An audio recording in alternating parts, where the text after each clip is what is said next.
Child conservation foundation और सेवा भारती की लगातार 177वीं 177 वेबिनार में आप सभी का हार्दिक स्वागत है। पिछले कुछ दिनों से हम लगातार स्वास्थ्य के विषयों पर बातचीत कर रहे हैं। अगले सप्ताह भी हम इस विषय पर भी बात करेंगे। बच्चों से संबंधित बीमारियां, उससे संबंधित क्या क्या सावधानियां रखनी चाहिए, इस पर चर्चा करेंगे।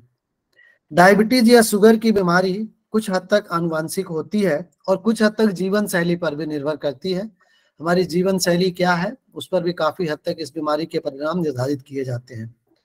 जो भी डायबिटीज के मरीज हैं, उनको अपना विशेष ध्यान रखने की आवश्यकता होती है। खान पान से लेकर रहन सहन, हर चीज के लिए उनको अपना शुगर लेवल लगातार मॉनिटर करना चाहिए। ना वो कम होना चाहिए, ना वो ज्यादा होना चाहिए। वैसे तो यह बीमारी बॉडी में इंसुलिन का असंतुलन होता है, कम प्रोड्यूस होता है, जिसकी वजह से ग्लूकोज की मात्रा अनियंत्रित हो जाती है। इस कारण से हो जाती है, जो सबसे बड़ी वजह है इंसुलिन मानी जाती है।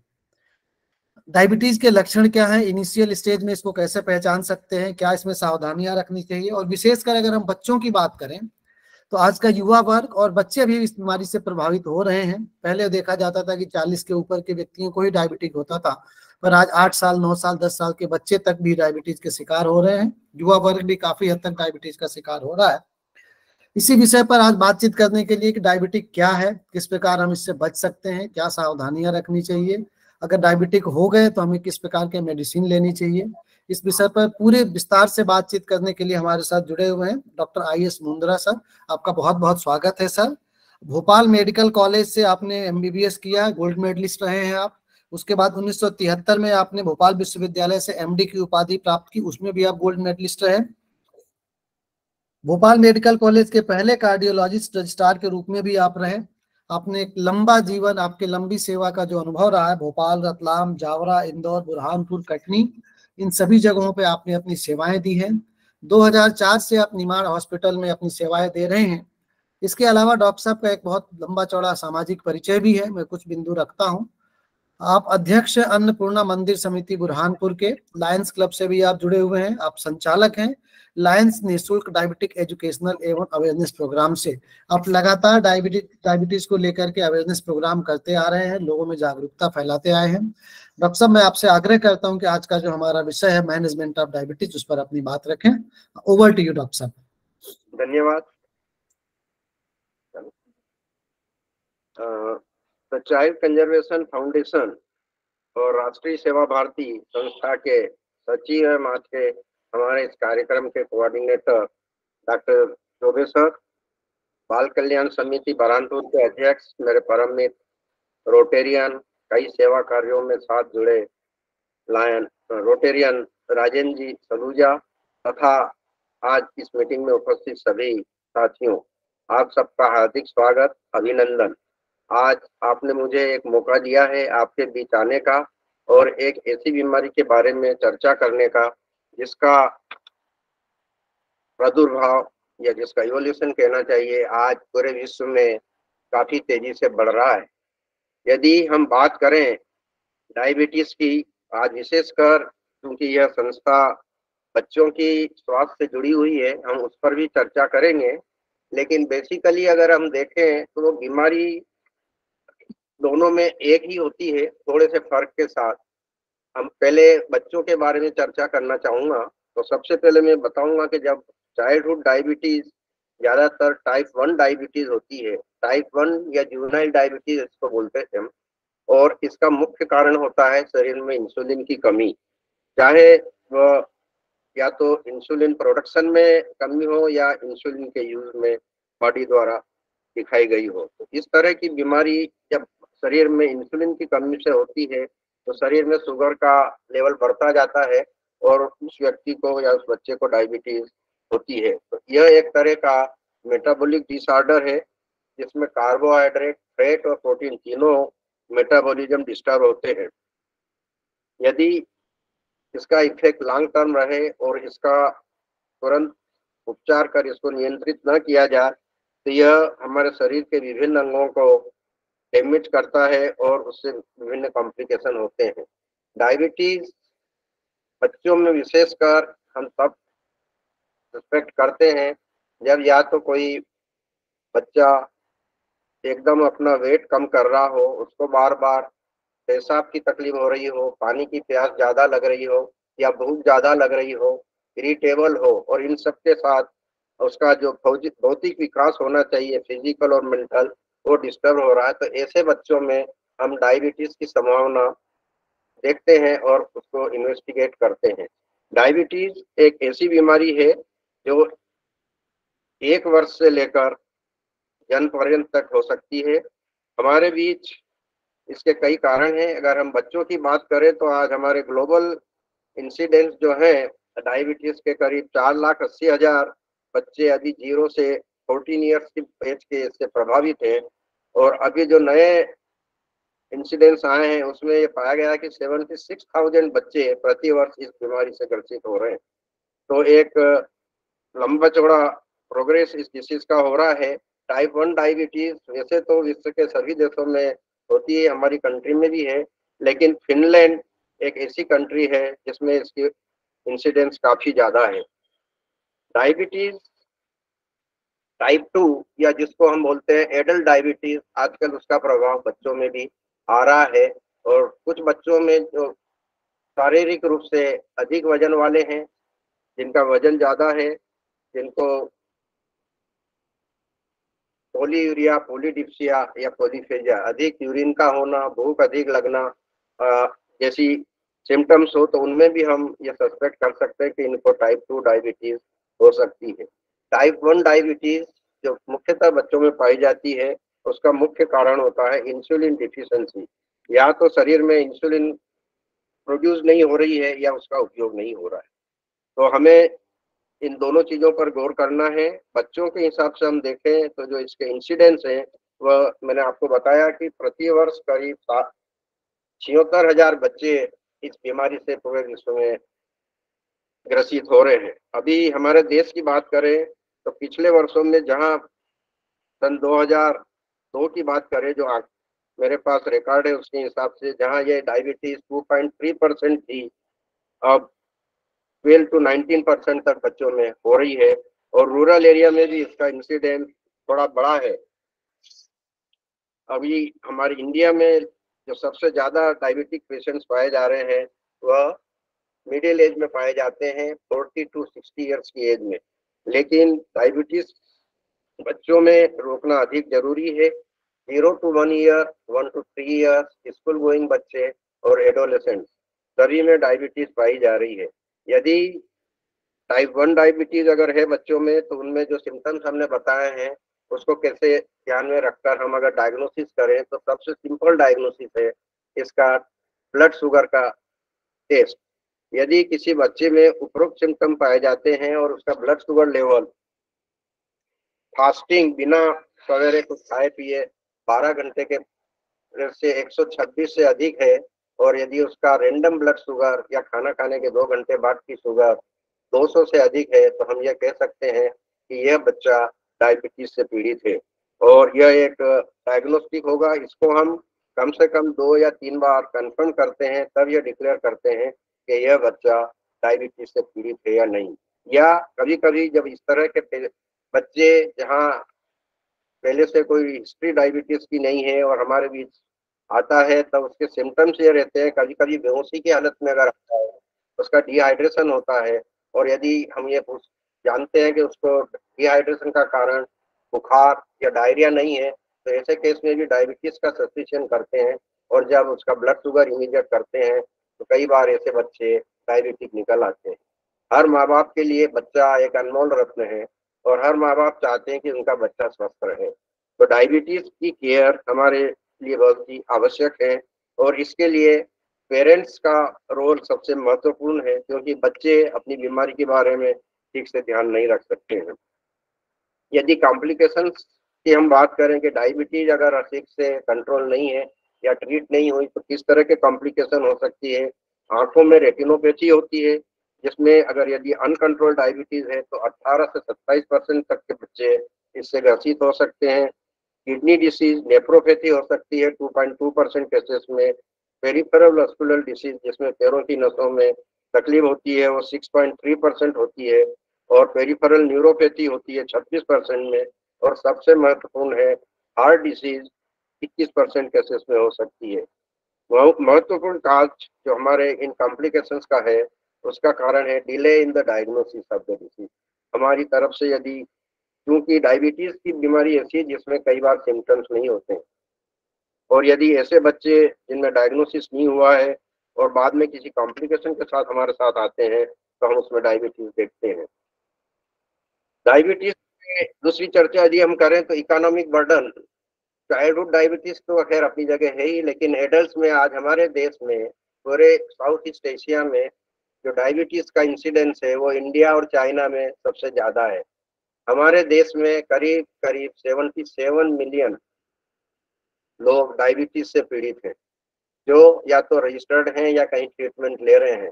लेकिन इन 77% डायबिटीज पेशेंट्स के अलावा कम से कम 50% लोग ऐसे हैं जिनको ये पता नहीं है कि हमें डायबिटीज है या उनमें कोई कॉम्प्लिकेशन नहीं है। तो हमारे इस तरह के वेबिनार का मुख्य उद्देश्य यह रहता है कि हम हर जन साधारण में डायबिटीज की अवेयरनेस बढ़ाएं। आज हमारे जितने भी भाइयों ने इस सेमिनार में भाग लिया है, मेरा उनसे यही निवेदन है कि अवेयरनेस के लिए काम करें। हम जहाँ भी ग्रुप में बैठे, अपने दोस्तों के बीच में बैठे, किसी सामाजिक कार्य में जाएं जहाँ हमारे कुछ मित्र हैं, उनसे डायबिटीज के बारे में बताएं। मैंने जो लिंक आपको भेजी है वो एक सिंपल सर्वे लिंक है, उसमें कुछ क्वेश्चंस हैं। यदि हम उनका जवाब ढूंढते हैं, उससे हमको एक आइडिया लगता है कि क्या हम डायबिटीज हो सकते हैं या हमें डायबिटीज आगे चलकर हो सकती है। तो एक बहुत ही सिंपल मेथड है जो ब्लड शुगर टेस्ट के पहले कर सकते हैं, और जो उसमें हाई रिस्क में आते हैं उनको हम फिर ब्लड शुगर के लिए एग्जामिन करते हैं और डायबिटीज के लिए डायग्नोसिस करते हैं। तो साधारणतया मेरा आप सब लोगों से यह निवेदन है कि डायबिटीज 21वीं सदी की सबसे बड़ी बीमारी होने जा रही है। और अगर इसका इकोनॉमिक बर्डन हम देखें तो जब हम पढ़ते थे तब डायबिटीज की दवा आती थी 2 रुपए, 4 रुपए, 5 रुपए की पर डे। आज उसकी कास्ट 40 से 50 रुपए हो गई है। आज एक एवरेज फैमिली प्रति वर्ष करीब 10,000 से 15,000 रुपए अगर उससे डायबिटीज है तो खर्च करता है। एक मिडिल क्लास और लो क्लास के व्यक्ति के लिए अमाउंट काफी ज्यादा है। यह तो केवल उसका अस्पताल का खर्चा और दवाई का खर्चा है, लेकिन इसको अगर हम लॉन्ग टर्म में देखें तो यह भी हो सकता है कि इससे कई सोशल हैजार्ड्स होते हैं। आदमी अपने काम करने से वंचित रह जाता है, उसको दूसरे कॉम्प्लिकेशन जिनके बारे में मैंने आपको अभी बताया हो सकते हैं, और यह संख्या, यह अनुपात जो है खर्च का काफी बढ़ता है। विभिन्न सर्वे में यह पाया गया कि वर्तमान में हमारा देश, जो पहले 10,000 करोड़ रुपए आज से 2002 में डायबिटीज पर खर्च होता था, आज वो अमाउंट बढ़कर 1,27,000 करोड़ रुपए के करीब पहुंच गया है, जो डायबिटीज पर पूरा देश खर्च कर रहा है।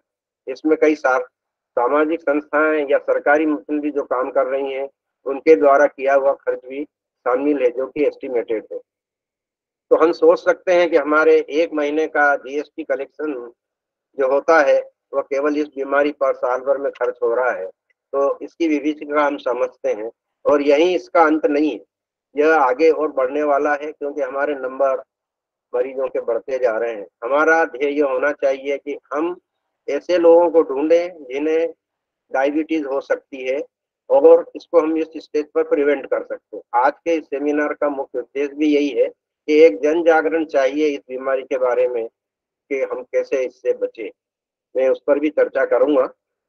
दूसरी महत्वपूर्ण स्टेज होती है प्री डायबिटीज। हमें स्थिति समझना बहुत ही जरूरी है कि प्री डायबिटीज क्या होता है।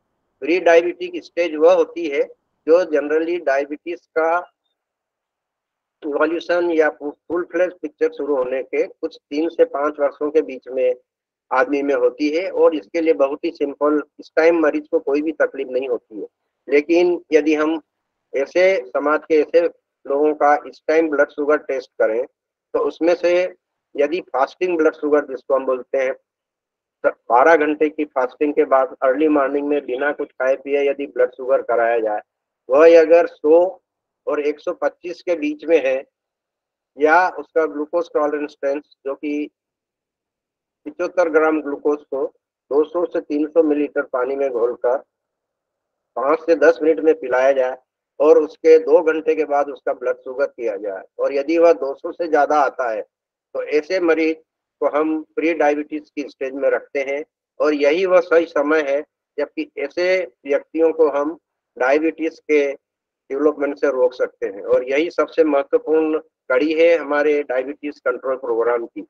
डायबिटीज प्रिवेंटेबल डिसीज है। यदि हम इस स्टेज पर अधिक से अधिक काम करें और अधिक से अधिक लोगों को जागृत कर इस बीमारी को रोकने का प्रयास करें, तो हमारा यह ध्येय होना चाहिए कि जो सर्वे हम करें उसमें यदि डाउटफुल केसेस निकलते हैं तो उनका blood sugar, fasting blood sugar और उसके बाद ग्लूकोज टॉलरेंस टेस्ट करवाएं और उसमें डायबिटीज के बारे में कंफर्मेशन करें। डायबिटीज की आगे हम चर्चा करें तो 3-4 मेन चीजें आती है जिनको हम डायबिटीज से जोड़ सकते हैं। आप सभी जानते हैं कि डायबिटीज शरीर में इंसुलिन प्रोडक्शन की कमी की वजह से होती है। इंसुलिन शरीर में एक ग्लैंड होता है पेनक्रियास, उसमें हार्मोन बनता है जिसका नाम इंसुलिन है। किसी बीमारी की वजह से जब पेनक्रियाटिक के बीटा सेल्स काम करना बंद करते हैं तो इंसुलिन का प्रोडक्शन कम हो जाता है, और इंसुलिन की कमी के बाद उस व्यक्ति का ब्लड शुगर लेवल धीरे धीरे बढ़ता जाता है और उसको डायबिटीज होने का चल जाता है। तो ये हमारा कुछ महत्वपूर्ण फिजिकल चीजें हैं जिनको हम ये कह सकते हैं कि हमें डायबिटीज है या डायबिटीज हो सकती है। डायबिटीज के कॉम्प्लिकेशंस के बारे में मैंने आपसे चर्चा करी है। Retinopathy, nephropathy, peripheral vascular disease, coronary artery disease, cerebrovascular diseases, ये सभी कॉम्प्लिकेशंस इस बीमारी के अनकंट्रोल होने पर हो सकती है। बच्चों में भी ये सभी कॉम्प्लिकेशंस होते हैं, और हमें क्योंकि बच्चे अपनी बात बता नहीं सकते हैं तो उनके लिए तो हमें यही है कि हम अधिक से अधिक उनका डायबिटीज कंट्रोल करें और उसके लिए अपने चिकित्सक की रेगुलर सलाह लेते रहें और कंट्रोल में करें। डायबिटिक हेल्थ एजुकेशन हमारे लिए बहुत ही जरूरी है, और सबसे महत्वपूर्ण चीज जो आती है डायबिटीज कंट्रोल की, उस पर हम चर्चा करें तो 3 मेन फैक्टर है। सबसे जरूरी है हमारी life style change. Life style change में हमें डाइट और फिजिकल एक्सरसाइज, सेकंड इम्पॉर्टेंट चीज है treatment, medical treatment of the disease. Life style change हमारे हाथ में है। हम टोटली यदि इसके प्रति सिंसियर रहें तो हम डायबिटीज के कई केसेस को, प्री डायबिटिक स्टेज के कई केसेस को डायबिटीज में कन्वर्ट होने से रोक सकते हैं। और ये एक बहुत ही सिंसियर एडवाइस होगी मेरी आप सबको कि आप सभी लोग अपने अपने क्षेत्र में समाज सेवाओं से जुड़े हुए हैं, इस पर कार्य करें। महीने 2 महीने में कहीं भी आप इसके लिए एक संगोष्ठी रखें और लोगों को जागृत करें। परिवार वाइज सब लोग ये कहते हैं कि डायबिटीज क्या है हमें नहीं पता। अवेयरनेस ऑफ द डिसीज हमारे देश में काफी है। 50% पॉपुलेशन हमारी विलेजेस में रहती है, रूरल एरियाज में रहती हैं, जिसको इस बीमारी के बारे में कुछ विशेष ज्ञान नहीं है। लेकिन जहाँ हमारे विलेजेस का भी अर्बनाइजेशन हो रहा है तो निश्चित ही यह बीमारी उन लोगों में भी बढ़ती जा रही है, और कॉम्प्लिकेशंस उन लोगों में ज्यादा हो रहे हैं क्योंकि वो बीमारी का समय पर उपचार नहीं ले पाते। जहां तक मैं अब बात करूं डाइट और एक्सरसाइज, जो फिजिकल फिटनेस चाहिए, यदि हम इन 2 चीजों पर ध्यान दें तो हमारी डायबिटीज कंट्रोल हो सकती है। यदि हमें ऑलरेडी डायबिटीज है और हम डाइट और एक्सरसाइज पर पूरा ध्यान दें तो हमारी दवाओं का डोज 50% तक कम हो सकता है, और हम हमारे डायबिटीज के जितने कॉम्प्लिकेशंस हैं उनसे काफी समय तक बच सकते हैं या उनको डिले कर सकते हैं। डाइट डाइट मोस्टली डाइट कम करने का या ज्यादा करने का नहीं है। डाइट आप नॉर्मल डाइट लीजिए, लेकिन उसमें क्या खाना है और क्या नहीं खाना है इसका एक हमें अनुभव होना चाहिए। डायबिटिक पेशेंट या प्री डायबिटिक पेशेंट्स अगर उनका वेट ज्यादा है तो डाइट इस तरह से हम एडजस्ट करें कि हमारा वेट धीरे धीरे कम हो, और हम कार्बोहाइड्रेट, फैट और प्रोटीन इन तीनों के सम्मिश्रण वाली डाइट लें। कार्बोहाइड्रेट हमारी डाइट में थोड़े कम करना चाहिए क्योंकि यह डायरेक्ट शुगर बढ़ाता है। प्रोटीन्स की मात्रा थोड़ी ज़्यादा रखें। हमें कम से कम 2 या 3 मील लेना चाहिए, लेकिन कैलोरी वैल्यू के हिसाब से उसको कैलकुलेट करके लेना चाहिए। हम हमारे न्यूट्रिशनल एडवाइजर की भी इसके लिए हेल्प ले सकते हैं। रॉ वेजिटेबल्स, सलाद, रॉ फ्रूट्स, इनका सेवन हमें निश्चित रूप से हमारी डाइट के 2 या 3 कोर्स में से एक में जरूर करना चाहिए। 300 से 400 ग्राम तक फूड फ्रूट्स और वेजिटेबल्स हमें कंज्यूम करना चाहिए। यदि हमें डायबिटीज हो तो हमारा एक मील टोटली इन चीज़ों पर आधारित होना चाहिए, तो हम निश्चित रूप से डायबिटीज को कंट्रोल करने में काफ़ी सफल होंगे।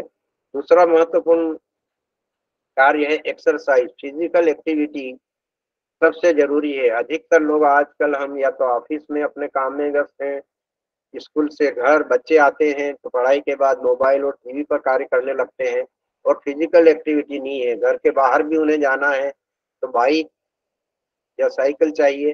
पैदल चलने की आदत हमारे बच्चों में अब धीरे धीरे बिल्कुल खत्म होती जा रही है और उसकी वजह से उनका वेट बढ़ता जा रहा है। बच्चों में निश्चित रूप से डाइट एक इम्पॉर्टेंट फैक्टर है, उनके लिए तो डाइट कंट्रोल करवाना हमारे लिए पेरेंट्स की सबसे बड़ी जवाबदारी है, जिसको हम फोर्स से नहीं, समझाइश से ही समझा सकते हैं।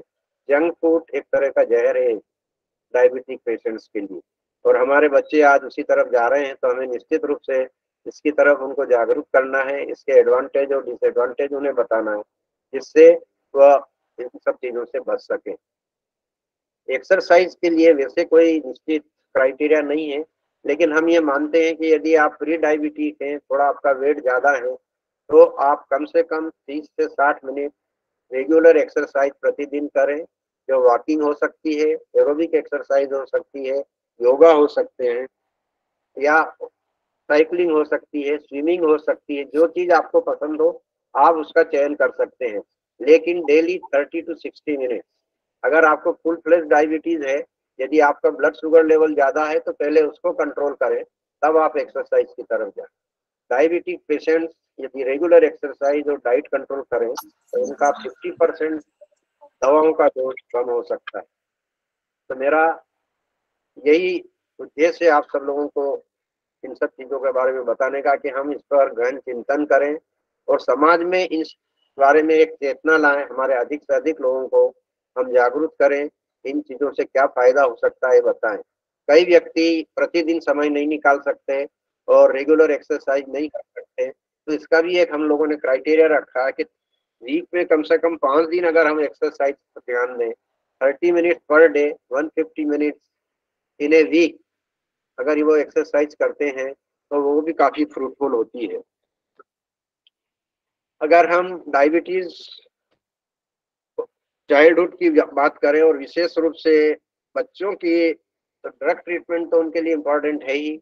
इंसुलिन ही उनके लिए मेन दवा है जो उनको लेना है, और इंसुलिन का डोज रेगुलर करने के लिए सबसे ज़रूरी है ब्लड शुगर की मॉनिटरिंग। तो ब्लड शुगर की मॉनिटरिंग करने के लिए हमें रेगुलर चेकअप चाहिए। जो बच्चे दिन में 3 या 4 डोज तक इंसुलिन के लेते हैं, उनका दिन में 2 से 3 बार 4 बार हमें ब्लड शुगर करना है, और इसके लिए पेरेंट्स ही मैनेज कर सकते हैं। बच्चे क्योंकि छोटे हैं, निश्चित रूप से बार बार उनको टेस्ट करने से तकलीफ होना है, लेकिन इसके अलावा कोई तरीका नहीं है। तो हमें आजकल डिवाइसेस मिलती हैं जो हम घर पर जितनी बार चाहें ब्लड शुगर टेस्ट कर सकते हैं। बहुत ही सिंपल टेस्ट है, एक पिन प्रिक के बराबर उसमें दर्द होता है और इतना ही ब्लड, उसमें 1 या 2 ड्रॉप ब्लड हम लेते हैं, उससे हम इंसुलिन का डोज एडजस्ट कर सकते हैं।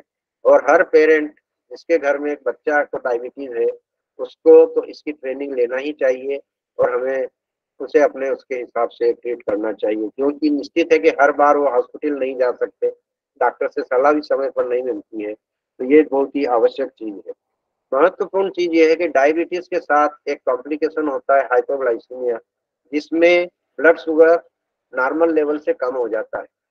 यदि बच्चा या बड़ा कोई भी व्यक्ति इंसुलिन पर है और जिसकी दवाओं का डोज रेगुलर नहीं है, या जिनका मॉनिटरिंग बराबर नहीं हुआ है और दवा रेगुलर लेते रहते हैं, तो वह हाइपोग्लाइसीमिया में चले जाते हैं। हाइपोग्लाइसीमिया क्या होता है? हाइपोग्लाइसीमिया वो स्टेज होती है जिसमें ब्लड शुगर का लेवल नॉर्मल से कम हो जाता है, और अगर 70 मिलीग्राम परसेंट से कम होता है तो उसमें सिम्टम्स आते हैं। बच्चे को बार बार घबराहट होती है, पसीना आता है, चिड़चिड़ापन हो जाता है, वोमिटिंग होती है, और हाथ पैर ठंडे होने लगते हैं, सांस तेज चलने लगती है। यदि ब्लड प्रेशर चेक करें तो ब्लड प्रेशर लो होने लगता है। तो इस तरह के सिम्टम्स, जिस तरह डायबिटीज का ट्रीटमेंट इम्पॉर्टेंट है, हाइपोग्लाइसीमिया का ट्रीटमेंट और भी जरूरी है, क्योंकि जब बॉडी में ब्लड शुगर कम होती है तो ब्रेन को ऑक्सीजन का कंसंट्रेशन कम होता है, और यंगर एज में खासकर बच्चों में ब्रेन डेवलपमेंट का जो टाइम रहता है वो यंग एज में ही रहता है। यदि उनको बार बार हाइपोग्लाइसेमिक अटैक्स आएंगे तो निश्चित है कि उनका ब्रेन डेवलपमेंट भी स्लो होगा और दूसरे कॉम्प्लिकेशंस उनको हो सकते हैं। तो हमें रेगुलर चेकअप इसके लिए जरूरी है, जिससे हम बच्चों में डायबिटीज के साथ साथ हाइपोग्लाइसेमिया के बारे में भी ज्ञान रखें, और समय आने पर इसका ट्रीटमेंट है। हॉस्पिटल जाने से पहले इसका ट्रीटमेंट घर पर ही होता है और हमें इमीडिएट करना चाहिए।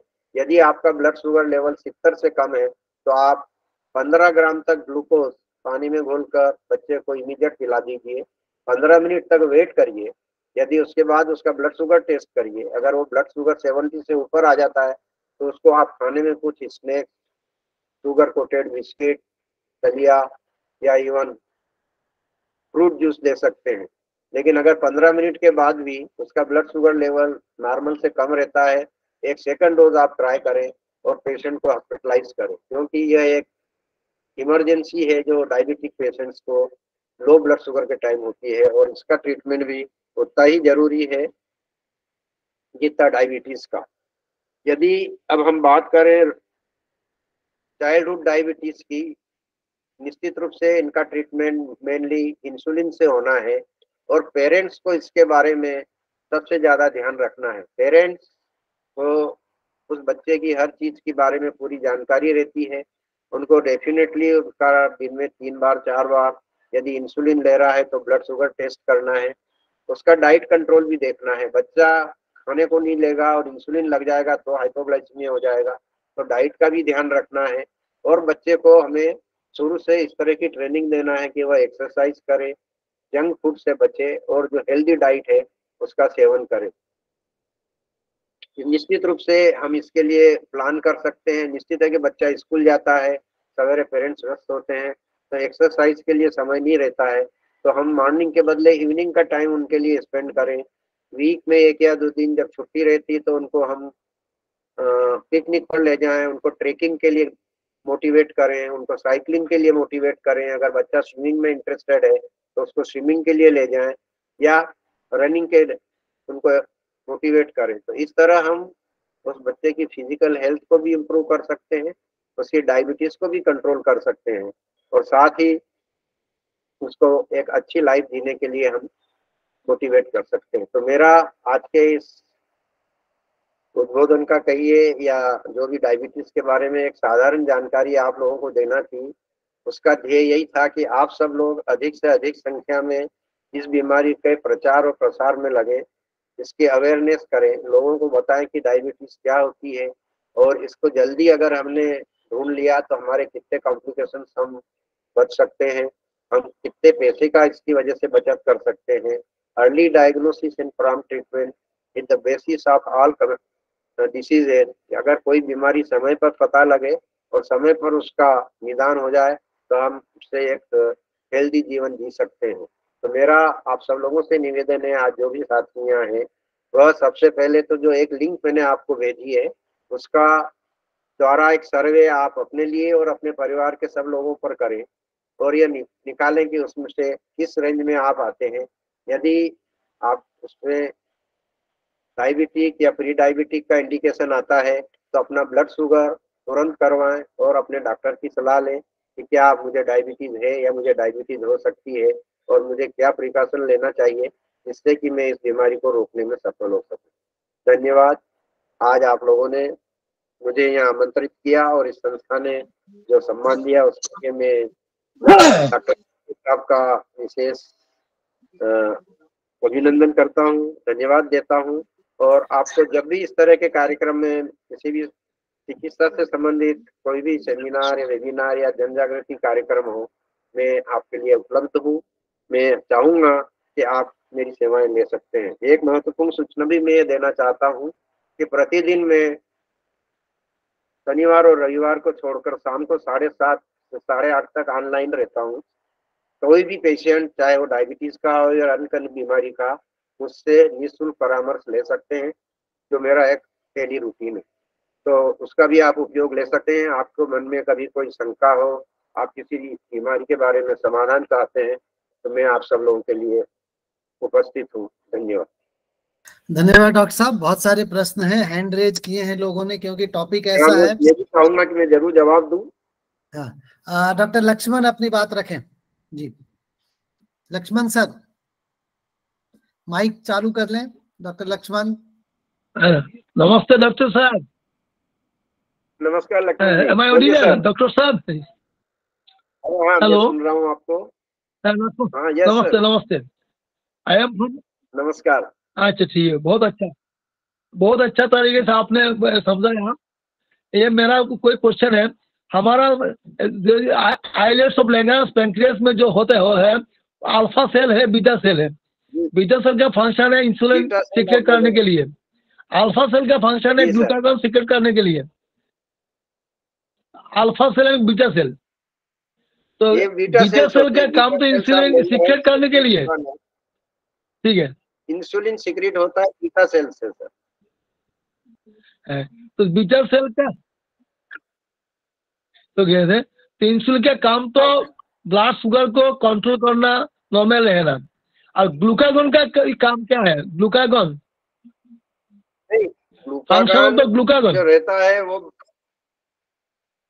ग्लूकागॉन जनरली हाइपरग्लाइसीमिया प्रोड्यूस करता है, ये लीवर में रहता है। और जब डायबिटिक पेशेंट्स का ब्लड शुगर डाउन होता है तो लीवर से ये हार्मोन रिलीज होता है, ब्लड में जाता है और उसका ब्लड शुगर लेवल बढ़ाता है। थैंक यू डॉक्टर गरिमा, आपने हैंड रेज किया। गरिमा मिश्रा जी अपनी बात रखें जी। तो हम गुड इवनिंग एवरीवन। नहीं डॉक्टर लक्ष्मण आप फिनिश कर लीजिए, मैं फिर बाद में बोलती हूँ। आप फिनिश।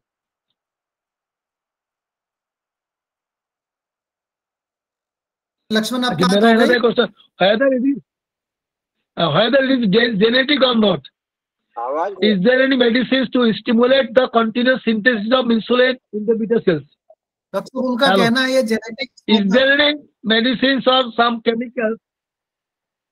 आजकल कई नए मेथड आ गए हैं, इसमें अगर बीटा सेल्स वर्क नहीं कर रहे हैं तो pancreatic transplantation, beta cell transplantation and auto immune process adopt करते हैं। लेकिन ये सब ट्रीटमेंट इतने कॉस्टली हैं कि एक नॉर्मल आदमी के लिए अफोर्डेबल नहीं है और इनके रिजल्ट भी 50% से ज्यादा नहीं है। तो जनरली इन सब को यूज नहीं करते हैं। अभी तो बेसिकली इंसुलिन ही इसके लिए बेस्ट ट्रीटमेंट है। इंसुलिन रेजिस्टेंस जहाँ डेवलप हो जाता है तो वहाँ हम कुछ ऐसे मेडिसिन यूज करते हैं, ऑटो इम्यून मेडिसिन, तो जिससे इंसुलिन सेंसिटिविटी बॉडी में बढ़ती है और उस पेशेंट का ब्लड शुगर कंट्रोल होता है। डॉक्टर मुंद्रा, आपने बहुत अच्छा टॉपिक लिया है, वेरी वेरी नाइस। मैं थोड़ा सा कुछ ऐड करना चाहती हूँ। बहुत ज्यादा मतलब क्वेश्चंस नहीं है, बस थोड़ा सा पीडियाट्रिक डायबिटीज जो होता है तो उसके बारे में थोड़ी सी चीजें ऐड करना चाहती हूँ। तो जैसे आपने बहुत ही जैसे बताया कि टाइप 1 डायबिटीज है, टाइप 2 डायबिटीज है, तो ये ना हम लोगों को ये अवेयरनेस नहीं है कि टाइप 1 और मतलब नॉर्मल जो है जनरल पब्लिक को, उनको इतना ज्यादा अवेयरनेस अभी हमारे कंट्री में नहीं है कि टाइप 1 डायबिटीज क्या होता है और टाइप 2 डायबिटीज क्या होता है। किसी मतलब आधे से ज्यादा पॉपुलेशन अगर आप एक सर्वे करें तो लोगों को ये लगता ही नहीं है कि बच्चों में डायबिटीज भी हो सकता है। उनको तो ये लगता है कि अरे यार डायबिटीज तो बड़े लोगों की बीमारी होती है। So that is what I want to change कि टाइप 1 डायबिटीज होता है और बच्चों में होता है और बहुत छोटे छोटे बच्चों में होता है। तो क्योंकि हमारे यहाँ अवेयरनेस नहीं है इसलिए इसकी डायग्नोसिस नहीं हो पाती है। और अनफॉर्चुनेटली जो टाइप 1 डायबिटीज जो कि बच्चों में डायबिटीज होता है वो पार्टली जेनेटिक होता है और पार्टली अभी तक एग्जैक्ट कॉज जो है इसका वो नहीं बोला, बट बोलते हैं कि वायरल इन्फेक्शंस भी हो सकते हैं जो कि आपके बीटा सेल जो आइलेट मतलब जो बीटा सेल्स होते हैं उनको डिस्ट्रॉय करते हैं, पहली चीज। और दूसरी चीज ये है कि इसके जो सिम्टम्स होते हैं बहुत ही नॉन स्पेसिफिक होते हैं। आपको पेट में, बच्चे के पेट में दर्द होगा जिसका आपको कोई कॉज नहीं पता चल पाएगा। तो जो जब आपके पास मतलब अगर आप, क्योंकि मैं बाहर काम करती थी इसलिए थोड़ा सा चीजें बताना चाहूंगी कुछ। जैसे हम लोग बाहर जब जाते हैं तो अगर हमारे पास कोई भी बच्चा आता है और उसको कुछ भी प्रॉब्लम रहती है तो हम एक नॉर्मल मतलब अच्छा फीवर के साथ में आया तो हम एक ना यूरिन डिपस्टिक करते हैं। तो जो कि अपने यहाँ इंडिया में अनफॉर्चुनेटली नहीं होती है, क्योंकि वर्कलोड बहुत ज्यादा रहता है। तो ये सब चीजें हैं ना, जो आपको बहुत ही सिंपल चीजें हैं जो कि आपके ये सब डायग्नोसिस में हेल्प करेंगी। यूजुअली बच्चा अगर बीमार रहता है तो खाना नहीं खा पाता, तो यूरिन में आपके शुगर्स नहीं आती हैं।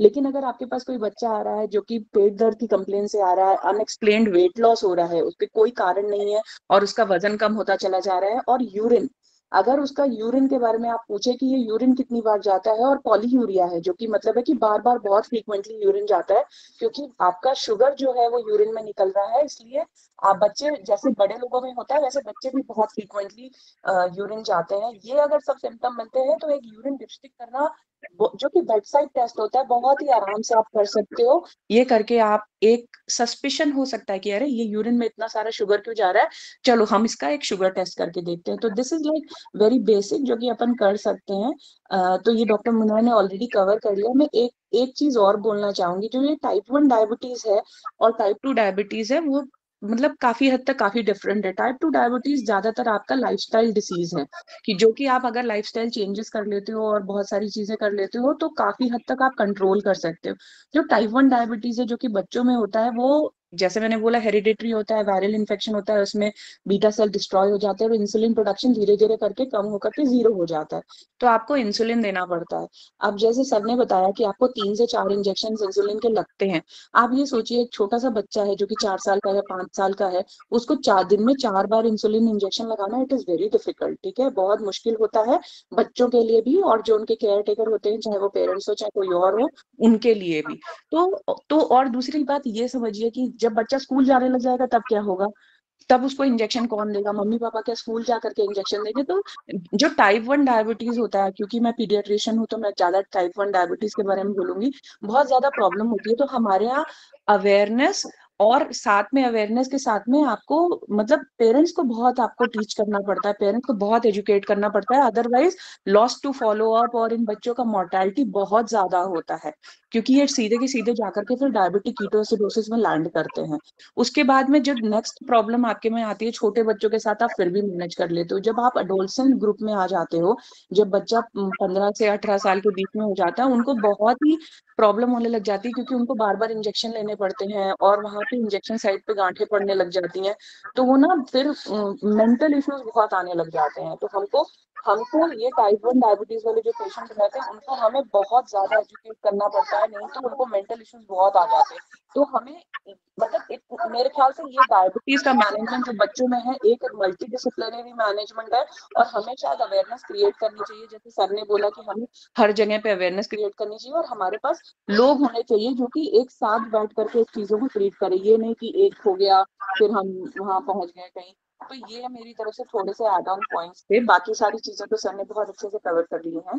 Thank you ma'am, thank you so much. धन्यवाद गरिमा जी, डॉक्टर साहब, आपने सही बात किया। मैंने प्रारंभ में जब शुरू किया था तो जुवेनाइल डायबिटीज या टाइप 1 डायबिटीज बच्चों में शुरू में होती है, और यह जनरली जेनेटिक होती है या ऑटो इम्यून डिस्टर्बेंसेस होते हैं। आपने जैसे वायरल इन्फेक्शन का बताया, यदि बचपन में बच्चे को वायरल इन्फेक्शन हुआ, विशेष करके मम्स कॉमन बीमारी जो पहले होती थी आजकल नहीं होती है, उसमें पेनक्रियास पर, बीटा सेल्स पर असर आता था और वो पेशेंट बाद में डायबिटीज होते थे। तो डायबिटीज का डायग्नोसिस हमेशा सस्पिशन से ही है।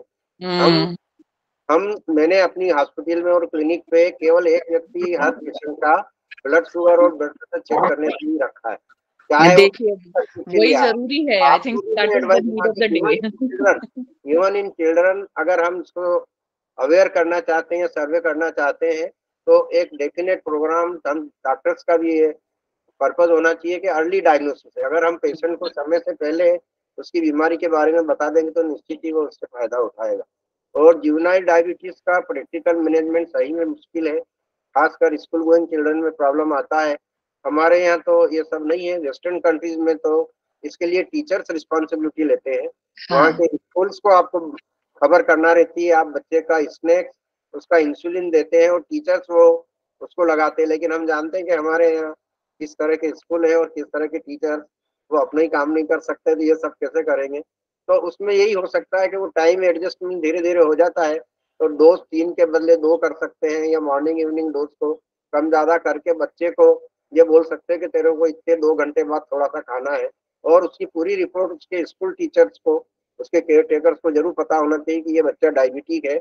और यदि इसको कोई ऐसे सिम्टम्स आते हैं, डर अपने को उस टाइम हाई का नहीं है, लो का है, कि कहीं उसको लो ना हो जाए, तो उसके लिए स्पेशल मेजर्स रखें। थोड़ा उनके टीचर्स को भी ये ध्यान में रहे कि ये बच्चा इस बीमारी से ग्रसित है और इसको ये हो सकता है। तो मैं सोचता हूँ मैनेजमेंट में, मैंने शुरू में ही कहा कि जुवेनाइल डायबिटीज का मैनेजमेंट टोटली पेरेंट्स पर ही डिपेंड है। डॉक्टर का रोल भी ज्यादा नहीं है, पेशेंट का भी नहीं है। अगर पेरेंट्स में भी मैं सोचता हूँ mother is the main responsible person, क्योंकि वही घर में अधिकतर समय पर रहती है। तो वह पूरा इस बार इसके लिए ट्रेनिंग ले ले अपने क्लिनिशियन से और इसको कर ले, तो मैं सोचता हूँ कोई मुश्किल नहीं जाती। डॉक्टर साहब एक प्रश्न आया है और भी हैंड रेज हुए हैं कि कोई अगर इंसुलिन ले रहा है तो क्या उसको कम किया जा सकता है? चैट बॉक्स में प्रश्न है, कैसे कम किया जा सकता है? इंसुलिन का डोज कम होने के लिए दो ही चीजें, डाइट एंड एक्सरसाइज। अगर आप इन दो चीजों पर विशेष ध्यान दें तो निश्चित आपके डोज इंसुलिन के कम हो जाते हैं। और जब हम रेगुलर पेशेंट को इंसुलिन देते हैं तो थोड़ा बॉडी में इंसुलिन सेंसिटिविटी भी बढ़ती जाती है और डोज कई बार कम हो जाते हैं। पर उसके लिए डाइट कंट्रोल और एक्सरसाइज को आपको प्राइमरी इंपॉर्टेंस देना पड़ेगा। जी, मंजू दीदी अपनी बात रखें। मंजू दीदी हैंड रेज किया है, मंजू चतुर्वेदी। हाँ जी सर, नमस्ते। मैं मैनपुरी की चेयरपर्सन बोल रही हूँ, CWC की। मैं ये पूछना चाहती हूँ सर, जो आजकल आयुर्वेदिक वो चल रहे हैं ना, लिक्विड्स चल रहे हैं जो बहुत ज्यादा चलन में हो रहे हैं, कह रहे हैं कि आप इसको यूज कीजिए तो वो सब आपको काफी रिलीफ देगा। तो क्या ऐसा जो शुरुआती डायबिटीज होती है तो क्या उसमें हम लोग उस तरह के जो मॉर्निंग और इवनिंग में वो लेते हैं लिक्विड्स? और एक मेटाफॉर्मिंग कैसी है उसके लिए? आपका क्वेश्चन तो सच में अच्छा है, लेकिन मैं क्योंकि आयुर्वेदिक से डील नहीं करता तो उस बारे में मैं नहीं कह सकता। लेकिन उनकी ऑथेंटिसिटी प्रूव होना चाहिए कि क्या सही में उनसे ब्लड शुगर लेवल कम होता है। मैं तो यही कहूंगा कि अगर चिल्ड्रन में तो खैर उनका यूज करना ही नहीं चाहिए, क्योंकि उनका तो इंसुलिन डिपेंडेंट डायबिटीज है। हाँ जी। इन आयुर्वेदिक दवाइयों से हो सकता है कि थोड़ा इंसुलिन का डोज कम हो जाए या उसकी वजह से थोड़ा इंसुलिन सेंसिटिविटी बॉडी में बढ़ जाती हो, लेकिन टोटली इस पर आप डिपेंड नहीं रह सकते। आपको इंसुलिन तो उसके साथ बच्चे को देना ही है। एडल्ट में आपको ट्राई कर सकते हैं, उसके साथ आप फिजिकल एक्सरसाइज और डाइट पर ध्यान दें। तो मैं ये नहीं कहता कि आयुर्वेदिक दवाइयाँ इफेक्टिव नहीं है, लेकिन उनका डोज एलोपैथिक दवाइयों से बहुत ज्यादा होता है, सस्ती भी वो नहीं होती है, बल्कि उनकी खास कई आयुर्वेदिक एलोपैथिक मेडिसिन से ज्यादा है। तो नेचर पे है, अगर उसको आयुर्वेदिक पर विश्वास है तो उसको एक ट्रायल लें, अगर वो ट्रायल में कामयाब रहे तो ही उसको फॉलो करें, नहीं तो उसको रेगुलर मेडिसिन लेना चाहिए। क्योंकि जहाँ डायबिटीज 5 से 10 साल की होती है और अनट्रीटेड रही कॉम्प्लिकेशन है, हेड टूट तो कोई भी कॉम्प्लिकेशन उसको हो सकते हैं। और हमारा मेन एम यही है एडल्ट डायबिटीज में या टाइप 2 डायबिटीज में मैनेजमेंट का, कि हमें उन सब कॉम्प्लिकेशन पेशेंट को बचाना। Sir what about metformin? Metformin एक सबसे सिंपल, सबसे सस्ती दवाई है और फर्स्ट मेडिसिन है जो कि हम लोग यूज करते हैं डायबिटिक पेशेंट में। जी जी, थैंक यू डॉक्टर साहब, थैंक यू। डॉक्टर साहब सलूजा जी ने हैंड रेज किया है, राजेंद्र सलूजा जी अपनी बात रखें और उसके बाद मनीषा जी की तरफ चलते हैं। सलूजा जी। जी, वो गलती से हो गया था। अच्छा अच्छा, ठीक है। मनीषा पटेल जी ने गलती से पूछ लीजिए, सर कह रहे हैं। मनीषा मैडम अपनी बात रखें। जी बिल्कुल, नमस्कार सर, थैंक्स इतनी अच्छी इंफॉर्मेशन हम लोग से शेयर करने के लिए। सर मेरा कोई क्वेश्चन नहीं है, मैं सिर्फ इस पे ऐड ऑन करना चाहूंगी। मैं न्यूट्रिशन साइड से भी नहीं हूँ, फील्ड से नहीं हूँ, और ना ही सिर्फ मैं एक मदर हूँ, उस नाते मैं ये अपनी बात रखना चाहती हूँ कि सबसे पहले पेरेंट्स को या परिवार में जो भी व्यक्ति हैं उन्हें अपनी डाइट पे कंट्रोल रखना पड़ेगा, तभी वो बच्चों को कंट्रोल कर पाएंगे किसी भी चीज के लिए। घर में जो बनेगा वही तो बच्चा खाएगा। बिल्कुल बिल्कुल नहीं सर, और कभी जब हम होटलिंग करते हैं, हम पिज्जा बर्गर के लिए बोलते हैं, तो यदि हम खा रहे हैं तो बच्चा कैसे, वो बच्चा ही तो जानेगा। हम उसे पहचान करवा रहे हैं कि बेटा ये चीज बाहर की है, ये जंक फूड है, ये हम खा रहे हैं, ये आप भी खा सकते हो।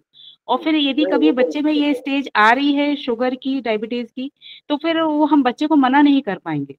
तो इसलिए पेरेंट्स को, क्योंकि आज का समय है सर, यदि मैं आपसे 4 साल बाद भी मिलूंगी तो मैं सीधी सी बात है आपसे पूछूंगी सर आपका स्वास्थ्य कैसा है और घर पे बच्चे कैसे हैं या क्या कर रहे हैं। इसके अलावा कभी ये नहीं रहेगा कि कितना हमने कमा लिया, कितने मकान बना लिए। तो हमारा स्वास्थ्य सर सलामत तो पगड़ी हजार रहती है।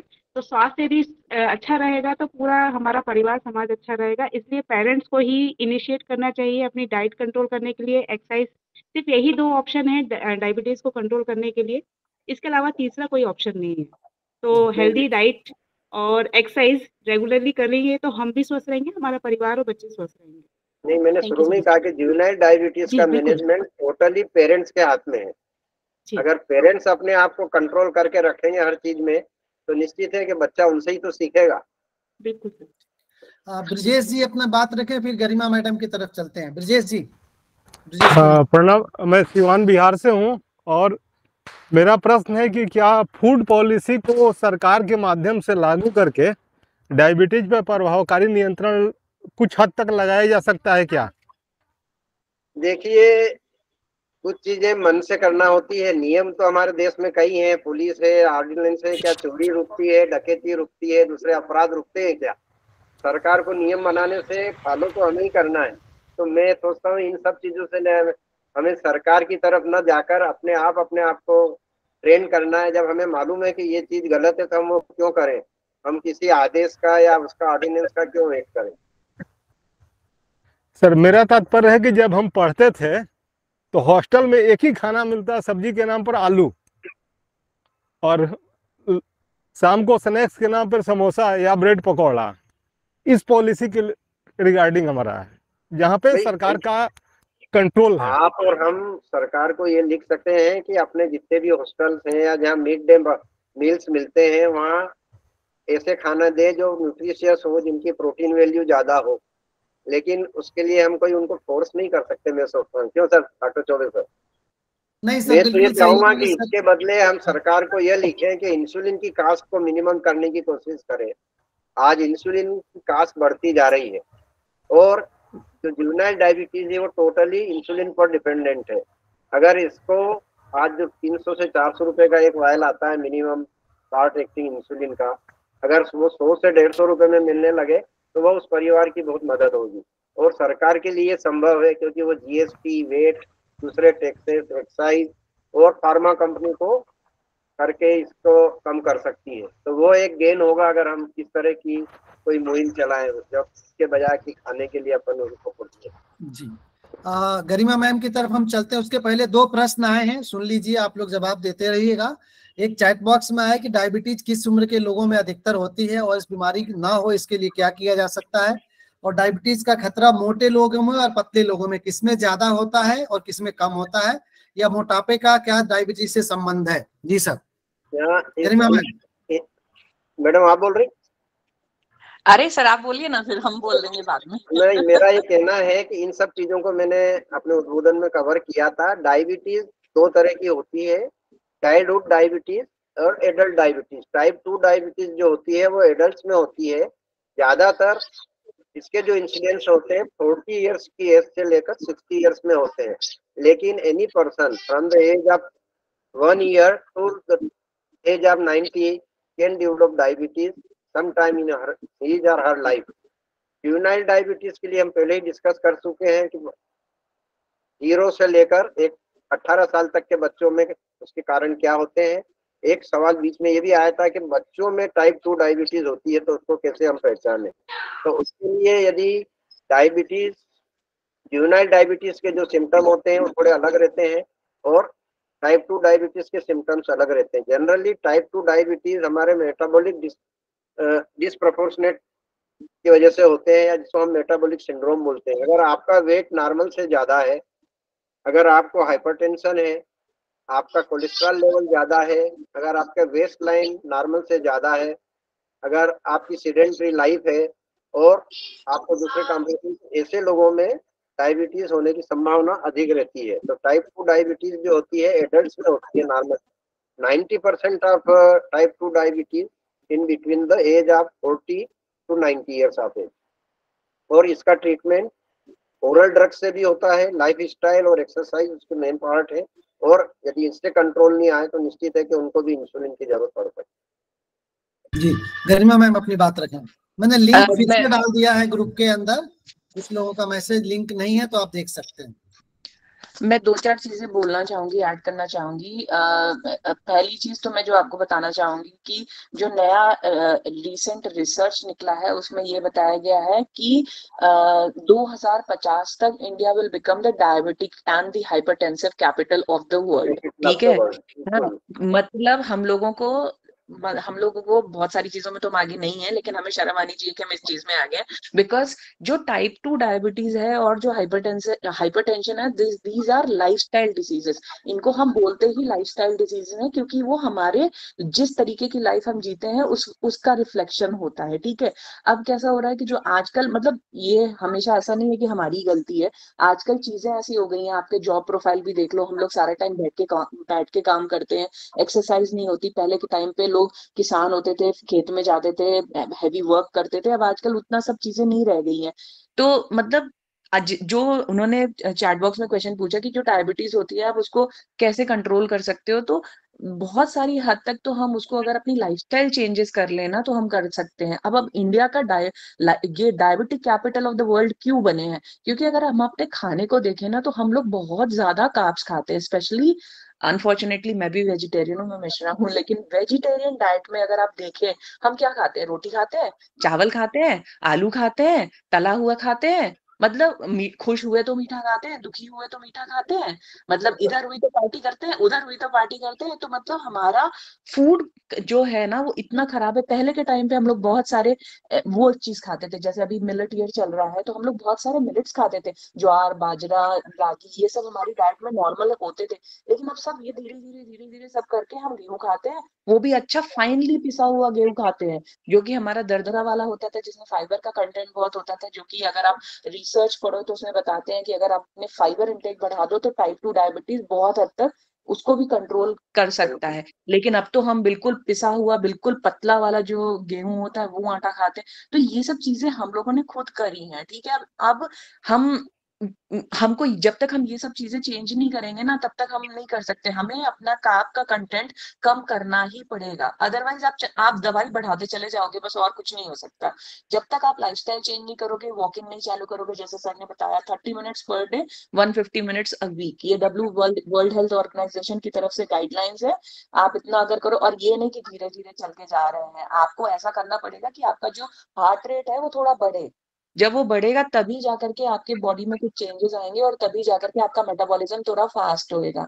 एक चीज मैं ये ऐड करना चाहती थी, एक मंजू जी ने शायद पूछा था कि आयुर्वेदिक ड्रग्स का।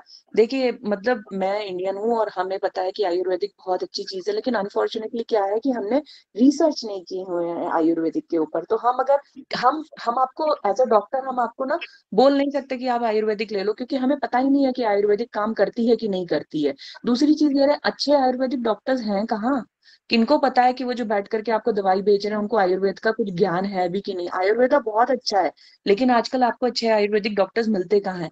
जो नए रिसर्च आए हैं उसमें बहुत सारे लोगों ने प्रूव किया है कि जो आयुर्वेदिक मेडिसिन होती हैं उससे आपका लिवर खराब होने के चांसेस बहुत ज्यादा बढ़ जाते हैं। ये रिसर्च अगर आप गूगल में जाके सर्च करोगे आपको आराम से मिल जाएंगे।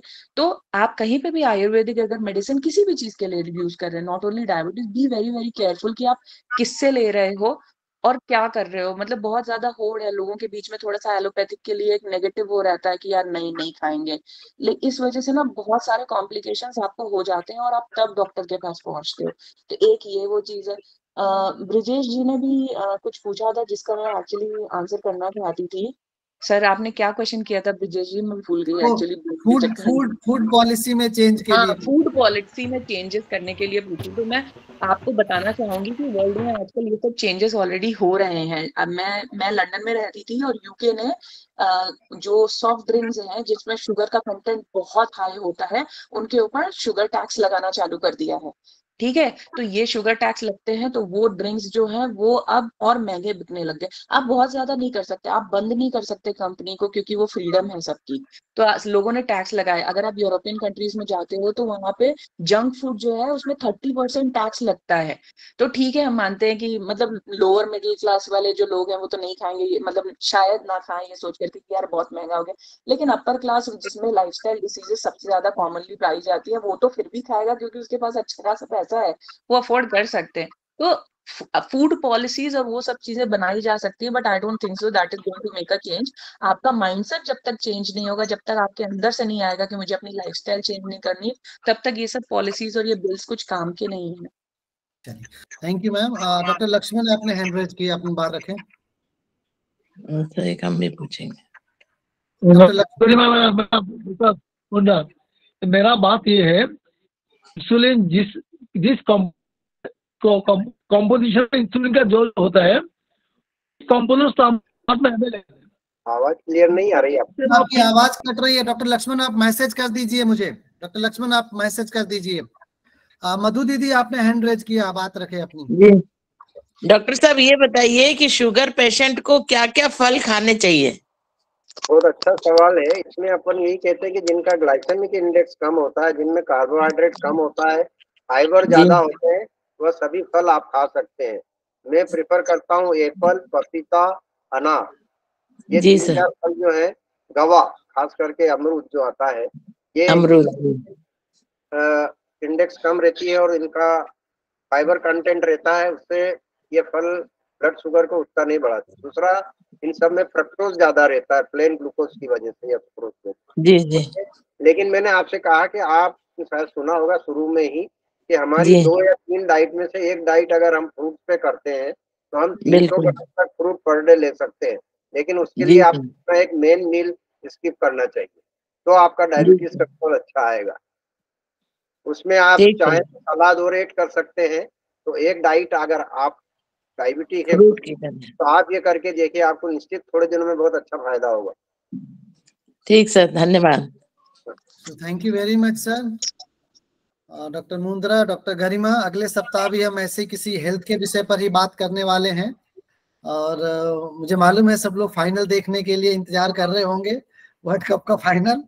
तो आप सभी को बहुत बहुत धन्यवाद। उपस्थिति आज 30 के करीब रही हमारी, पर ठीक है, चलता है कभी कभी ऐसी चीजों पे भी। बहुत अच्छे से आपने डॉक्टर साहब बात रखी। Thank you very much. Doctor Saluja, एक बार फिर आपके सौजन्य से हमें एक अच्छे वक्ता मिले हैं। आप सभी को बहुत बहुत धन्यवाद। धन्यवाद।